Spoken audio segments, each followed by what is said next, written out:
በስመ አብ ወወልድ ወመንፈስ ቅዱስ አሐዱ አምላክ አሜን።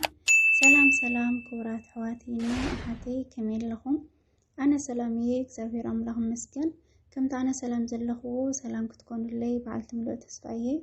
እሽምባር ለማዓልቲ ሒዘዮ ዝመጻኹ ካብ ዘንበብክዎ ካብ መጽሓፍ ቅዱስ ቀዳማይ ዮሐንስ ምዕራፍ 2 ክርስቶስ ረዳኢና ከም ዝኾነ ኣቱም ደቀይ እዚ ጽሕፈልኩም ዘለኹ ኃጢአት ምእንቲ ከይትገብሩ ኢለየ ሓደ እኳ ኃጢአት ዝገበረ እንተሃልዩ ኣብ ቅድሚ ኣብ ጠበቓ ኣለና ንሱ እውን እቲ ጻድቕ ኢየሱስ ክርስቶስ እዩ።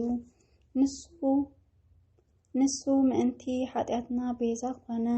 ምእንቲ ኃጢአትና ኩሉ ዓለም እውን እምበር ምእንቲ ኃጢአትና ጥራሕ ኣይኮነን። ትእዛዛት እግዚአብሔር እንተ ሓሊና ንዕኡ ከም እንፈልጦ በዚ ኢና እንረጋገጽ። ኣነ እፈልጦ እየ ዝብል ንትእዛዛቱ ግና ዘይሕሉ ንሱ ሓሳቡ እዩ። እታ ሓቂ እውን ኣብኡ የላን። እቲ ንቓሉ ዝሕሉ ግና ፍቕሪ እግዚአብሔር ኣብኡ ፍጹም ይኸውን።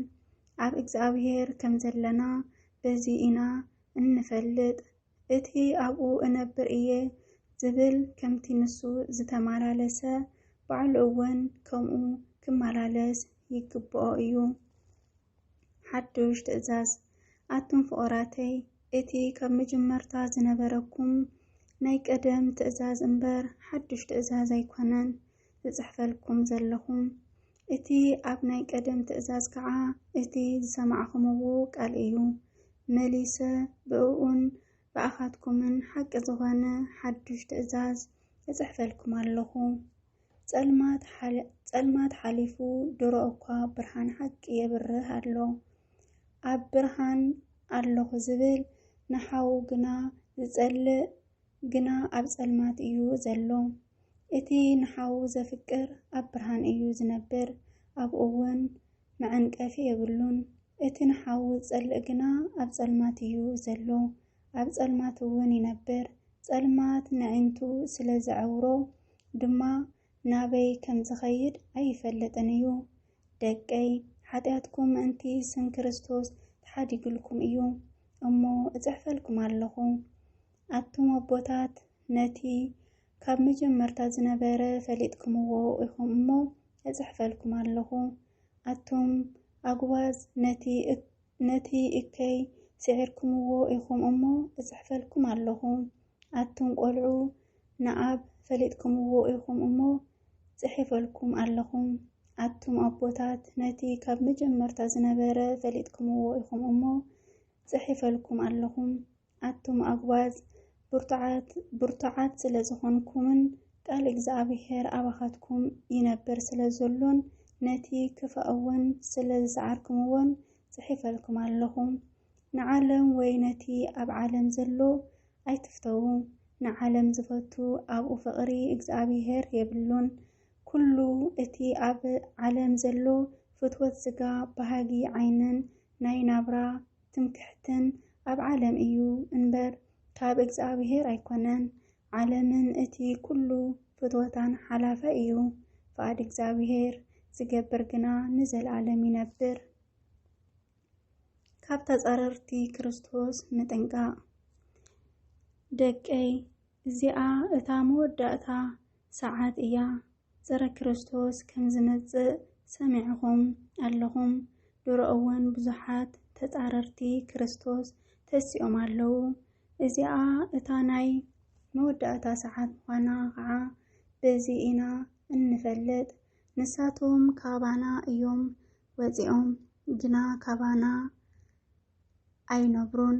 ካባና ነይሮም እንተ ዝኾኑ ምሳና መነበሩ ነይሮም ግና ካባና ከም ዘይኮኑ ምእንቲ ክገሃድ ወፁ።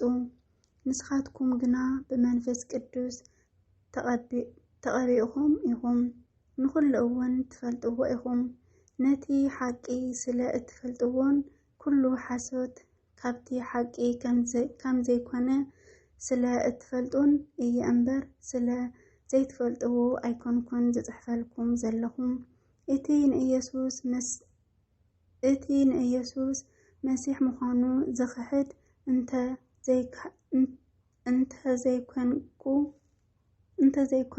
እንተዘይኮነ መን እዩ እቲ ሓሳዊ እቲ ንአብን ንወልድን ዝኽሕድ ፀረ ክርስቶስ እዩ።